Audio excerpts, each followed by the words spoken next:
মমতা বন্দ্যোপাধ্যায় ঘনিষ্ঠ সুদীপ বন্দ্যোপাধ্যায়ও এবার বিদ্রোহী ব্লকে নাম লেখালেন।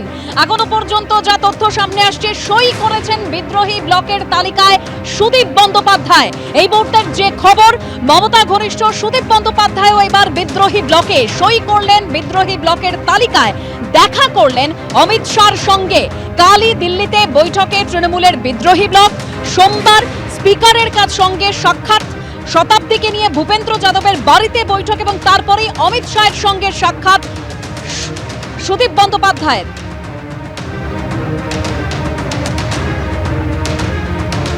মমতা ঘনিষ্ঠ অর্থাৎ মমতা বন্দ্যোপাধ্যায় ঘনিষ্ঠ সুদীপ বন্দ্যোপাধ্যায়ও এবার বিদ্রোহী ব্লকে নাম লেখালেন। অমিত শাহের সঙ্গে দেখা করলেন সুদীপ বন্দ্যোপাধ্যায়। আজকে যে ছবি আমরা দেখেছি, শতাব্দী রায়ের সঙ্গে সুদীপ বন্দ্যোপাধ্যায় তিনি আজকে ভূপেন্দ্র যাদবের বাড়িতে পৌঁছে যান, সেখানে বৈঠক হয় এবং তারপরেই যে তথ্য অমিত শাহের সঙ্গেও সাক্ষাৎ হয়েছে, তারপরেই যে তথ্য আসছে অমিত শাহের সঙ্গে সাক্ষাৎ করেছেন সুদীপ বন্দ্যোপাধ্যায়। আরো তথ্য আমরা জানবো আমাদের প্রতিনিধি কৃষ্ণেন্দু অধিকারীর কাছ থেকে। কৃষ্ণেন্দু,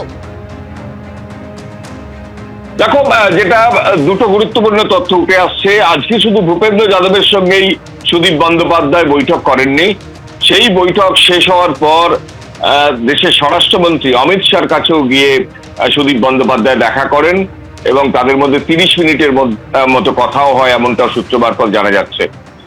এবং এটাও জানা যাচ্ছে যে সুদীপ বন্দ্যোপাধ্যায় যে বিদ্রোহী ব্লকের 19 জন ছিলেন, তারা সই করেছিলেন, সেই তালিকায় সুদীপ বন্দ্যোপাধ্যায় তো আজকে যুক্ত হয়েইছেন, পাশাপাশি তিনি সইও করেছেন।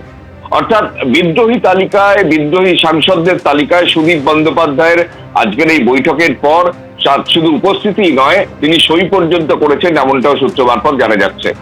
প্রথমত আজকে বিমানবন্দর থেকেই শতাব্দী রায়ের সঙ্গে সুদীপ বন্দ্যোপাধ্যায় ভূপেন্দ্র যাদবের বাড়িতে যান। সেখানে ঘণ্টাখানেকের বৈঠক হয়। মতিলাল নেহেরু মার্গের সেই বাসভবন, সেখানে ঘণ্টাখানেকের বৈঠক হয় এবং সেখানেই সমস্ত আগামী দিনের পরিকল্পনা ঠিক হয়। এবং যেটা সূত্র মারফত জানা যাচ্ছে যে সেখানে সুদীপ বন্দ্যোপাধ্যায় সই করতে রাজি হন এবং সই করার সিদ্ধান্ত নেন এবং সইও করেন। এবং তারপরই সেই বৈঠকের পর তিনি দেশের স্বরাষ্ট্রমন্ত্রী অমিত শাহর সঙ্গে দেখা করতে যান, সেখানেও 30 মিনিটের মধ্যে তাদের মধ্যে বৈঠক চলে। সুদীপ বন্দ্যোপাধ্যায় দিল্লির রাজনীতিতে খুবই পরিচিত, দীর্ঘদিন ধরে তিনি রাজনীতি করেন এবং সাংসদ, 6 ওয়ার্ডের সাংসদ।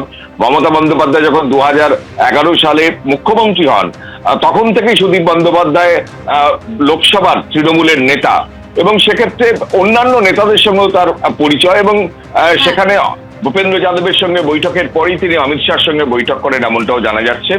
এবং এটাও জানা যাচ্ছে যে আপাতত ঠিক হয়েছে যে আগামী সোমবার তারা লোকসভা স্পিকার ওম বিড়লার সঙ্গে আগামী সোমবার স্পিকারের সঙ্গে সাক্ষাৎ হওয়ার কথা রয়েছে। তবে এই মুহূর্তের যে তথ্য পাওয়া যাচ্ছে যে অমিত শাহের সঙ্গেও দেখা করেছেন সুদীপ বন্দ্যোপাধ্যায়। এবিপি আনন্দ, এগিয়ে থাকে, এগিয়ে রাখে।